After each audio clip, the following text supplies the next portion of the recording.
Have you ever wondered what truly separates us from the rest of the animal kingdom? What was the spark that ignited the flame of civilization? The answer isn't just one thing, but two incredible innovations that changed our destiny forever. Fire and language. Let's travel back in time. Hundreds of thousands of years ago. Imagine our ancestors. Small, vulnerable groups navigating a world filled with powerful predators and unpredictable weather. Survival was a daily struggle. Then, everything changed. A chance encounter with a lightning strike, a forest fire, and suddenly, humanity harnessed the power of the gods. Fire. Mastering fire was a monumental leap. It wasn't just about warmth on a cold night or light in the darkness. It was about safety. Predators that once hunted us in the shadows were now kept at bay by a flickering wall of flames. Fire transformed our diet. Cooking food made it easier to digest and unlocked crucial nutrients, which many scientists believe fueled the development of our larger, more complex brains. Think about it. The first barbecue was a revolutionary act. It brought communities together, creating a central hearth, a place to gather, share, and feel secure. The campfire became the first living room. But as our ancestors sat around these fires, another, equally powerful revolution was quietly taking place. They weren't just sharing warmth. They were beginning to share complex ideas. This is where language enters the story. At first, communication was likely simple grunts, gestures, basic calls to warn of danger or point to food. But as our social groups grew larger and our brains developed, so did our need for more sophisticated communication. We needed to coordinate hunts for large animals, teach our children how to make tools, and pass down knowledge from one generation to the next. Language allowed us to do things no other species could. We could talk about the past, remember the lion we saw by the river yesterday. We could plan for the future, tomorrow. Let's hunt on the other side of the hill. And most importantly, we could share abstract thoughts, stories, myths, and beliefs. Language built trust, forged stronger bonds, and created a shared culture and identity. It allowed us to build a world inside our minds and then bring it into reality. Fire and language were not separate developments. They fueled each other. Around the glowing embers of the campfire, the darkness was pushed back, creating a safe, intimate space perfect for storytelling. This is where language truly flourished. Elders could pass on wisdom, hunters could recount their adventures, and myths that explained the mysteries of the world could be woven and shared. The fire provided the stage, and language provided the script for the great drama of human history. These two tools gave us the power to not just survive, but to thrive and reshape the world around us. From that first controlled flame and that first complex sentence, a direct line can be drawn to everything we've achieved since: building cities, writing symphonies, and even exploring the stars. It all started with a simple, yet profound, combination of a warm fire and a shared story. Have you ever wondered what it truly means to be conscious? To not just exist, but to know that you exist. It's one of the biggest mysteries of science and philosophy. We often think of consciousness as a single, sudden spark. But what if it was a slow burn, a gradual dawn that took millions of years? Today, we're going on an incredible journey to explore a fascinating theory that our consciousness was built, piece by piece, through the evolution of three powerful tools: memory, art, and imagination. Let's rewind the clock, way back.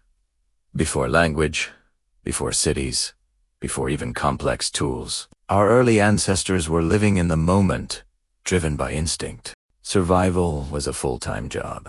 But then, something started to change. A crucial development began to take shape in their brains. A more sophisticated form of memory. This wasn't just remembering where the good fruit was. This was episodic memory. The ability to mentally travel back in time, to relive past experiences. Imagine an early human remembering not just that a lion was dangerous, but recalling the specific terror of a narrow escape. They could feel the sun on their face from yesterday, taste the water from a spring they visited last week. This ability to revisit the past created a sense of personal history, a timeline of me. It was the first faint flicker of a continuous self. Before this, there was only the now, With episodic memory, A then was born. This laid the groundwork for a sense of identity that could persist through time. But remembering the past wasn't enough. We needed a way to share those memories, to make them tangible and permanent. And this is where art enters the story. Around 40,000 years ago, we see an explosion of creativity. Our ancestors began painting on cave walls, carving figures from bone and ivory. These weren't just pretty pictures. Think of them as the world's first hard drives. Look at the famous cave paintings in Lascaux, France. When you see those powerful images of bison, horses, and deer, you're not just seeing animals. You're seeing a shared memory. These paintings could have been records of a great hunt, a spiritual guide, or a way to teach younger generations which animals to hunt and which to fear. By putting a memory on a wall, it was no longer trapped inside one person's head. It became a collective memory, a shared story for the entire tribe. This act of externalizing thought, of making an internal experience external, was a massive leap. It allowed for the transfer of complex knowledge across generations and strengthened social bonds. We were beginning to build a shared consciousness. This brings us to our third and perhaps most powerful ingredient: imagination. Memory allows us to revisit the past. Art allows us to share it, but imagination allows us to remix it, to create something entirely new. It's the engine of what if. With a solid foundation of memory and the tools of art, our ancestors could start to imagine futures that had never existed. They could look at a piece of flint and not just see a rock, but see the arrowheaded asterisk. Could asterisk become? They could remember a successful hunt, and then imagine an even better one, planning new strategies and coordinating their actions. Imagination is the ability to simulate reality inside our own minds. This is the birthplace of planning, of innovation, and of storytelling. Think about it. Every tool, every invention, every story ever told began as an act of imagination. We started telling stories around the campfire, not just about what happened, but about what could happen. We created myths about gods and spirits to explain the world around us. We imagined afterlives and moral codes. This internal world, rich with possibilities, hopes, and fears, became just as real and important as the physical world outside. We were no longer just reacting to our environment. We were actively shaping it, first in our minds, and then in reality. So, let's put it all together. Memory gave us a sense of self, a personal past. Art allowed us to share that past and create a collective consciousness. And imagination gave us a future, the power to create infinite new realities in our minds. It wasn't a single event, but a beautiful, intricate dance between these three forces, unfolding over eons. Each step reinforced the others. Better memory led to more detailed art. More detailed art sparked more complex imagination, and a more complex imagination required a better memory to store its creations. This process created a feedback loop that accelerated our cognitive evolution. It's what allowed us to develop language, to build societies, and ultimately, to ask the very question we started with. What is consciousness? The fact that we can even ponder this question is a testament to this incredible journey. Our consciousness is the legacy of every memory relived, every image painted on a cave wall, and every what-if story whispered in the dark. It's an amazing thought, isn't it, that the very essence of who we are is woven from the threads of our ability to remember, to create, and to dream. Our minds aren't just processors. They are story-making machines, time-traveling simulators, and art galleries all rolled into one. The next time you recall a fond memory, admire a piece of art, or daydream about the future, remember that you're engaging in the ancient and powerful practices that gave birth to the human mind.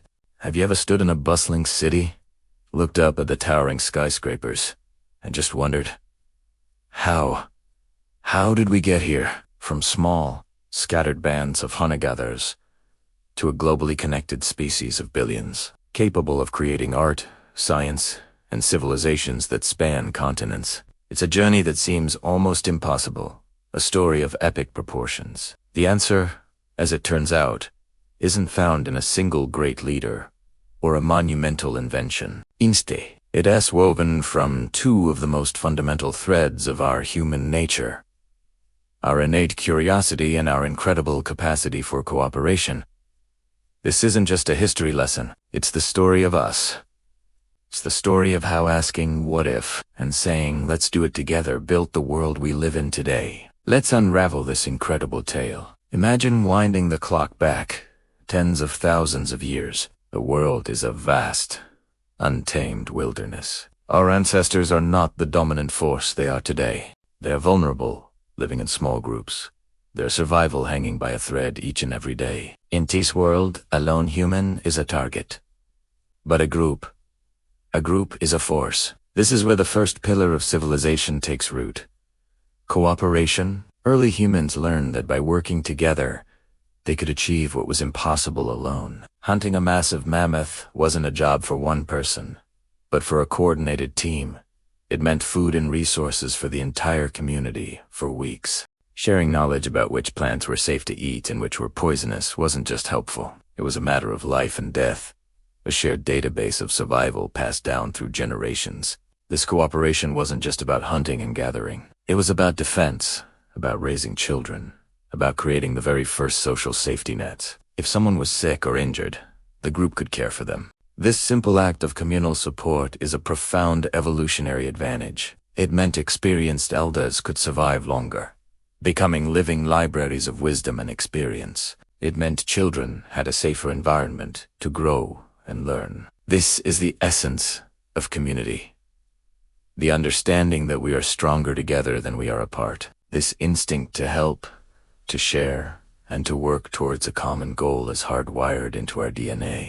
It's the social glue that held these early societies together, allowing them to not just survive, but to thrive and grow. But survival alone isn't what defines humanity. There's another, equally powerful force at play. Curiosity. Think about that. First person who looked at a shiny piece of flint and didn't just see a rock. They wondered, what if I strike it against another? And in that spark, fire was controlled. Imagine the person who watched seeds fall to the ground and later saw new plants sprout. They must have asked, what if I plant these seeds myself, intentionally? And in that question, agriculture was born. Curiosity is the engine of innovation. It's that relentless little voice in our heads that asks why and how. It's the desire to understand the world around us, to look beyond the immediate and peer into the unknown. This wasn't just about practical needs. It was about a deep-seated desire to explore, to experiment, and to learn. The dawn of agriculture, born from that fusion of curiosity and cooperation, was perhaps the single greatest turning point in human history. It was a revolution. Cooperating to plant, tend, and harvest crops created a stable, predictable food source. For the first time, we didn't have to constantly be on the move. We could settle down. And what happens when you stop moving? You start building. First, it was small villages, then towns, and eventually, bustling cities. This new sedentary lifestyle had a ripple effect that changed everything. With a surplus of food, not everyone needed to be a farmer. People could specialize. Someone who was curious about clay could spend their days perfecting pottery. Someone fascinated by weaving could create textiles. This specialization is where civilization truly begins to blossom. A potter creates a better storage jar, allowing the community to store grain more effectively through the winter. A weaver creates warmer clothes, improving survival in colder climates. A toolmaker, driven by curiosity, figures out how to smelt metal, creating stronger plows and more effective tools. And here's the magic. All of these specializations rely on cooperation. The potter trades their pots for the farmer's grain. The weaver trades their cloth for the blacksmith's tools. A complex web of interdependence emerges an economy. This wasn't a planned system. It grew organically from our natural tendencies to explore our talents and trade with our neighbors. This intricate dance of individual curiosity and collective cooperation laid the groundwork for complex societies. As these societies grew, so did the challenges. How do you manage a city of thousands? How do you ensure fair trade? How do you organize large-scale projects, like building irrigation canals or defensive walls? Once again, cooperation and curiosity provided the answers. We became curious about systems of order. We cooperated to create rules, laws, and governments. We were curious about the patterns of the stars, and through cooperation, we developed calendars to guide our planting and harvesting. We needed to keep track of trade and surplus, so we cooperated to invent systems of writing and mathematics. Think about it. Writing is a cooperative technology. It only works if we all agree on what the symbols mean. From the cuneiform of Mesopotamia to the hieroglyphs of Egypt, these were monumental acts of social agreement, driven by the need to solve complex problems together. This journey wasn't always smooth. Of course, history is filled with conflict and competition, but even in conflict, these two forces are at play. Armies require immense cooperation. Developing new technologies for warfare stems from a dark form of curiosity. Yet, time and time again, the most enduring and impactful achievements have come not from conflict, but from connection. The Silk Road wasn't just a trade route. It was a highway for ideas. Curiosity about distant lands and cooperation between different cultures led to an unprecedented exchange of goods, knowledge, science, and art. Papermaking traveled from China to the West. Arabic numerals transformed mathematics in Europe, and philosophical ideas cross-pollinated, sparking renaissances and enlightenments. Today, we live in the most interconnected era in human history. The internet is the ultimate expression of our cooperative and curious nature. It's a global network built by countless curious minds, allowing billions of us to cooperate and share information instantly. A scientist in Brazil can collaborate with a team in Japan to cure a disease. A student in a small town can access the collected knowledge of humanity with a few clicks. This entire digital world is a testament to our innate drive to connect, to share, and to ask what's next.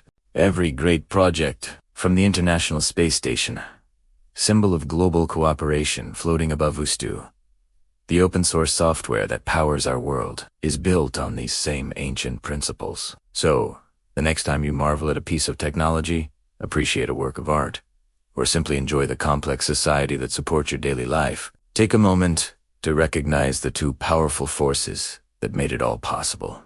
It is the legacy of the ancestor who first wondered about the stars, and the legacy of the community that worked together to survive the long winter. Our civilization isn't just made of stone and steel. It's built on a foundation of questions and handshakes, of individual sparks of curiosity fanned into flame by the collective breath of cooperation. It's the greatest story ever told, and it's a story that we are all still writing together. Have you ever looked up at the night sky and just felt small? Like a tiny speck in a vast, glittering ocean of stars. For centuries, humanity has done just that, dreaming of what lies beyond our blue planet. But dreams are no longer enough. We are the generation that is turning those dreams into reality. Think about it. We went from gazing at the moon to walking on its surface in less than a single lifetime. That giant leap wasn't just for one person. It was for all of us. It was a promise that our curiosity knows no bounds, that our spirit of exploration can't be contained by gravity, and that was just the beginning. Today, we have robotic explorers rolling across the surface of Mars, searching for signs of past life and paving the way for future human footsteps. The Perseverance rover, our tenacious little geologist, is drilling into Martian rock, collecting samples that could rewrite our understanding of the universe. Imagine the day we get those samples back on Earth and find something, anything. Further out, the James Webb Space Telescope is peering back in time, showing us galaxies as they were just after the dawn of the universe. It's like having a cosmic time machine. It's revealing the birthplaces of stars and planets, showing us worlds with atmospheres, and hunting for the building blocks of life in the most distant corners of space. We're not just looking at pretty pictures. We're reading the first pages of the universe's autobiography, and this isn't just about giant space agencies anymore. A new era of space exploration is dawning, driven by private companies and visionary entrepreneurs. They're building reusable rockets that dramatically lower the cost of getting to orbit, making space more accessible than ever before. We're on the verge of having commercial space stations, space tourism, and maybe even a permanent human presence beyond Earth. So, why does all this matter? Why pour so much effort and resources into the stars when we have problems here on Earth? Because exploration is in our DNA. It's what drives us to innovate, to solve impossible problems, and to work together on a global scale. The technology we develop for space, from GPS and medical imaging to water purification and solar energy, improves life for everyone right here. More than that, reaching for the stars unites us. When we look at Earth from space, there are no borders, no divisions. There's just one beautiful, fragile home that we all share. It gives us a sense of perspective, a sense of shared destiny. Exploring the cosmos is the ultimate team sport for humanity. We stand on the shoulders of giants, dreamers, scientists, and astronauts who came before us. Now, it's our turn to take the next step, to build bases on the moon, to send humans to Mars, and to venture even deeper into the great unknown. The universe is waiting. The stars are calling, and humanity is answering. Have you ever stopped to think about how incredibly different our lives are compared to just a few decades ago? We carry supercomputers in our pockets, have access to the world's information with a few taps, and can connect with people across the globe instantly. It feels like humanity is getting smarter, faster, more capable. But is it just us? Or is something bigger happening? What if I told you that intelligence itself, as a concept, is evolving? That it's extending beyond the confines of our biological brains and creating a new, interconnected global consciousness through technology and artificial intelligence? It sounds like science fiction, but it's happening right now, all around us. Let's start with a simple tool: writing. Thousands of years ago, the invention of writing was a monumental leap. It allowed us to store knowledge outside of our own memories. A thought, an idea, a discovery could suddenly outlive its creator, be shared across vast distances, and be built upon by future generations. This was the first major step in externalizing our intelligence. Think of the Library of Alexandria, a physical concentration of the ancient world's knowledge. It was, in a very real sense, a shared external brain for that era. Every book, every scroll, was a piece of our collective mind, stored and accessible. Technology, even in its most ancient forms, has always been about extending our natural abilities. A hammer extends the power of our arm. A telescope extends the power of our eyes, and writing extended the power of our memory and intellect. Now, fast forward to the digital age. The internet is the Library of Alexandria on an unimaginable scale. It's not just a static collection of information.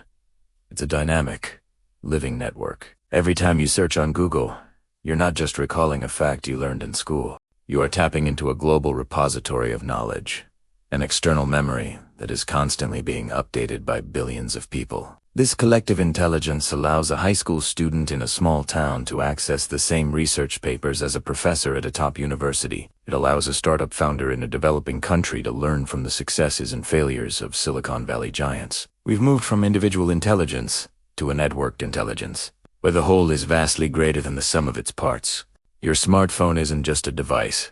It's a terminal, a personal gateway into this massive, shared cognitive ecosystem. When you use GPS to navigate, you're not just using a map. You're plugging into a system that processes real-time data from satellites and thousands of other drivers to find the optimal path. You are, in that moment, part of a larger, problem-solving intelligence. This brings us to the next, and perhaps most profound, phase of this evolution. Artificial intelligence. If the internet is our shared external memory, AI is becoming our shared external processor. AI is not just about storing information. It's about understanding it, analyzing it, and generating new insights from it. Think about fields like medicine. AI algorithms can now analyze medical scans, like X-rays or MRIs, and detect signs of disease with a level of accuracy that can match or even surpass human experts. It's not replacing the doctor. It's augmenting the doctor's intelligence, giving them a powerful tool that can process visual information in ways our brains can't. It's like giving a doctor superpowers. This is intelligence extension in its purest form. A single human mind, no matter how brilliant, can't possibly read every medical journal or remember every patient case. But it can synthesize this vast amount of data and present the most relevant insights to the doctor, enabling a better, faster, and more accurate diagnosis. This partnership between human and artificial intelligence is creating a new kind of creative and problem-solving process. Look at art and music. AIs can now generate stunning images from simple text descriptions, or compose music in the style of Bach or Mozart. Some might see this as a threat to human creativity, but I see it as a new paintbrush, a new instrument. A musician can collaborate with an AI, using it to explore new melodic possibilities they might never have considered. An artist can use an AI to quickly visualize complex scenes, freeing them up to focus on the storytelling and emotional impact of their work. The AI handles the technical execution, while the human provides the vision, the intent, and the soul. It's a collaboration, a co-creation process, where our intelligence is amplified by the computational power of the machine. We are moving from being sole creators to being creative directors, guiding powerful, intelligent tools to bring our ideas to life. But what does this all mean for us? For the future of humanity? Are we becoming obsolete? I don't think so. I believe we're on the cusp of becoming something more. This extended intelligence isn't just about solving complex problems or creating new art. It's about fundamentally changing what it means to learn, to work, and even to think. Education, for instance, could become deeply personalized. Imagine an AI tutor that understands your unique learning style, knows your strengths and weaknesses, and creates a customized curriculum just for you, adapting in real time as you progress. This isn't about replacing teachers. It's about empowering them. It frees them from the one-size-fits-all model and allows them to become mentors, guiding students through their personalized learning journeys. The challenges we face as a species, climate change, disease, resource scarcity, are incredibly complex. They may be too complex for the unassisted human intellect to solve. Our best hope lies in this synergy, this fusion of human ingenuity and artificial intelligence. By combining our creativity, our empathy, and our moral compass with the analytical power and scale of AI, we can tackle these grand challenges in ways we couldn't before. We can build smarter cities, develop more sustainable energy sources, and create a healthier and more equitable world. This isn't a story of machines taking over. It's a story of intelligence finding new forms, breaking free from its biological shell and becoming a planetary scale force for progress. Of course, this journey is not without its risks. We have to be mindful and deliberate in how we build these systems. We need to ensure they are aligned with human values, that they are fair, transparent, and beneficial for all of humanity, not just a select few. The ethical considerations are just as important as the technological ones. We are the architects of this new era of intelligence, and we have a profound responsibility to build it wisely. But the potential is breathtaking. We are not just creating tools. We are creating partners in our own evolution. We are extending the very fabric of thought, weaving a new tapestry of consciousness that connects man, machine, and the collective knowledge of our civilization. The human brain is no longer the sole vessel for intelligence on this planet. It is now the heart of a vast, growing, and interconnected nervous system, and we are all a part of it. The future of intelligence is not artificial. It's a partnership, and it's a future we are all building together right now. Thank you so much for joining me on this journey into the future of intelligence.